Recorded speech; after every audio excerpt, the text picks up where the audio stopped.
नभस्पृशन् दीप्तमनेकवर्णो व्यात्ताननन्दीप्तविशालनेत्रम् दृष्ट्वा हि त्वां प्रव्यथितान्तरात्मा धृतिं न विन्दामि शमं च विष्णो।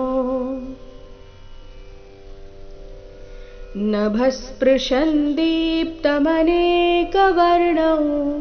नभस्पृशन् दीप्त दीर्घ दीप्तमनेकवर्णो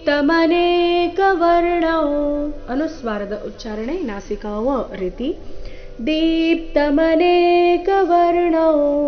ವ್ಯಾತ್ತಾನನನ್ ತೋಕೆ ತೋದ್ವತ್ತು ವ್ಯಾತ್ತಾನನಂದೀಪ್ತವಿಶಾಲನೇತ್ರಂ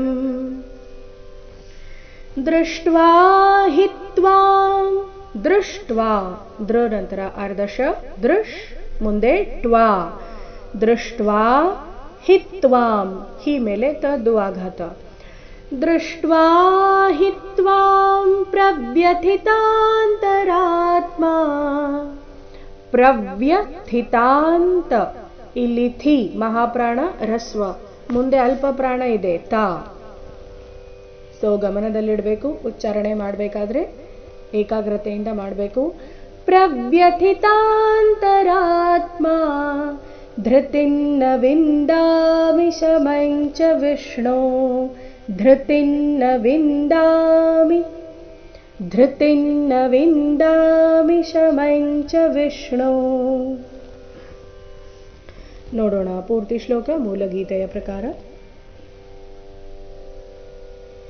ನಭಸ್ಪೃಶನ್ ದೀಪ್ತಮನೇಕವರ್ಣೋ ವ್ಯಾತ್ತಾನನಂದೀಪ್ತವಿಶಾಲನೇತ್ರಂ ದೃಷ್ಟ್ವಾ ಹಿ ತ್ವಾಂ ಪ್ರವ್ಯಥಿತಾಂತರಾತ್ಮಾ ಧೃತಿಂ ನ ವಿಂದಾಮಿ ಶಮಂ ಚ ವಿಷ್ಣೋ।